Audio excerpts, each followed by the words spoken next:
지난 2월 24일 러시아의 명분없는 우크라이나 침공 전쟁이 시작된 후 아직도 두 나라 간의 총성은 그칠 줄 모르고 있습니다. 현대전쟁의 가장 큰 피해자들이 있다면 무고한 시민들일 것입니다. 유엔은 3월 4일 기준으로 우크라이나에 약 750명의 사상자가 발생했다고 밝혔습니다. 안타깝게도 그 중에는 셀 수 없이 많은 아이들도 포함되어 있었습니다. 총과 포탄은 어른과 아이를 가리지 않으니 말입니다.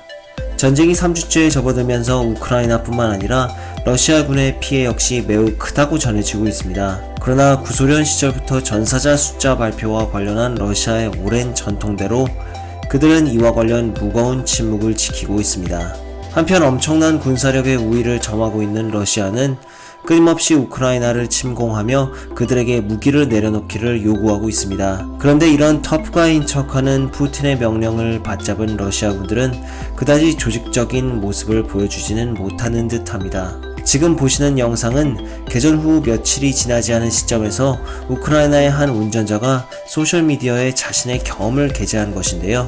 이 운전자는 연료가 떨어져서 버려진 러시아의 탱크 옆에 차를 세우며 농담조로 러시아까지 견인해줘야 할 듯한데요? 라고 이야기하며 우크라이나 군인들에게 러시아 군들에 대해 물었습니다.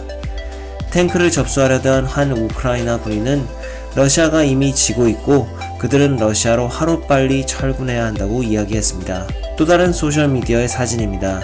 심하게 파손된 러시아 군용 차량에서 한 우크라이나 군인이 죽은 러시아 군인의 병기를 취득하고 있습니다.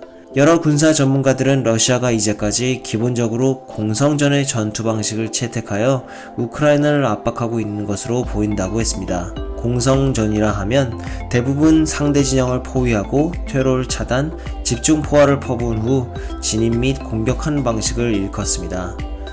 공성전의 성격상 민간의 피해가 동반된 것은 자명한 사실인데요. 어쨌든 러시아의 이런 공성전 방식은 그다지 큰 효과를 거두고 있지는 못한 듯합니다. 구소련 시절부터 존재했던 우크라이나 도시들의 수많은 방공호들 및 각종 게릴라 형식의 정부군 및 시민군들의 공격이 러시아의 공격을 슬기롭게 방어하고 있는 것입니다. 이런 이유로 러시아와 국경을 접하고 있는 거의 모든 지역이 러시아의 공격에 노출되고 있음에도 불구하고 대부분 그들을 맞아 힘들지만 훌륭하게 반격하고 있는 것입니다. 한편 하르키브는 우크라이나 북동부에 위치하고 있는 도시로서 러시아와 국경을 접하고 있습니다. 현재 해당 도시는 러시아의 파상 공세를 효율적으로 막아내고 있는데요.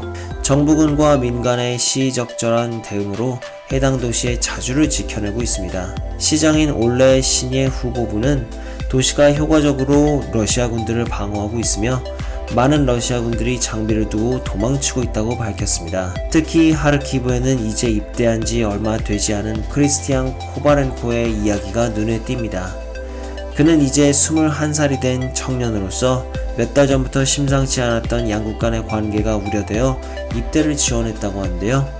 빠른 발과 뛰어난 사격수를 가진 그는 특히 러시아군의 군용 차량 등을 탈취하거나 그들의 전쟁 물자를 약탈하는 임무를 맡고 있다고 합니다.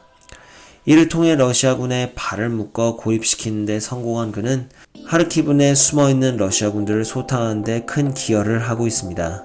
추가로 크리스티앙이 주목받는 이유가 있는데요. 바로 이 무기 때문입니다. 이는 대탱크 자벨린 유도 미사일 발사 장치입니다. 이 휴대용 탱크 킬러는 열감지 유도탄을 발사하여 탱크의 가장 약한 부분인 머리 위에서 폭발하여 러시아 탱크들의 저승사자로 불리우고 있습니다. 미국산인 해당 미사일 발사 장치는 약 300여 정이 지난 1월에 미국으로부터 지원되었고 러시아의 침공 이후 추가적으로 계속 공급되고 있어 공성전을 택한 러시아의 탱크 전력을 약화시키는 데 큰 역할을 하고 있습니다. 크리스티앙은 이 자벨린을 자유자재로 다루어 많은 러시아 탱크를 무력화시켜 우크라이나 전력에 큰 희망을 주고 있다고 합니다. 이렇듯 러시아는 처음에 생각했던 것처럼 전쟁이 빨리 종결이 나지 않자 내후 외환에 시달리고 있는 모습입니다. 러시아 주식시장의 대표 지수인 RTS 지수는 지난달 24일 하루 사이 약 40%가 폭락하며 사실상 무너져 내렸습니다. 그리고 전쟁 개시 후 일주일이 지난 3월 초 전쟁 직전 대비 러시아 시총이 690조 원이 증발해버립니다. 우리나라의 1년 예산이 500조 원이 안 된 것을 생각해 볼 때 이는 어마어마한 금액이라는 것이 감이 되실 것입니다. 이에 동참이나 하듯 러시아의 루블화도 폭락하고 국채에 대한 신용 등급이 무려 6단계 하락하며 정크 등급까지 내려갔습니다. 러시아는 루블화의 추가 하락을 방어하기 위해 기준금리를 20%까지 끌어올리는 초강수를 두고 있는데요. 미국이 제로금리를 유지하고 있는데 러시아의 이런 미친 모험이 과연 그들 경제에 얼마나 큰 상처를 남길지 기대가 됩니다. 그렇습니다. 각종 지수의 하락과 경제 제재로 러시아 국민들은 지쳤고 화가 나 있습니다. 이를 푸틴이 모를 리가 없겠죠.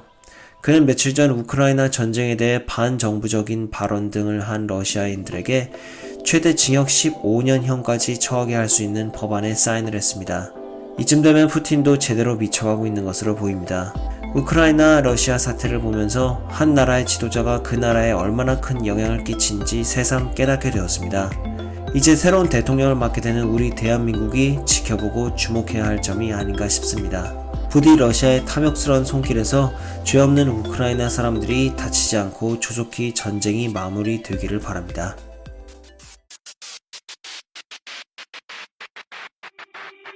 金钱看齐，墙上写着“秦香莲的32岁了，转个当朝，驸马郎的旗帜王啊，满皇上。”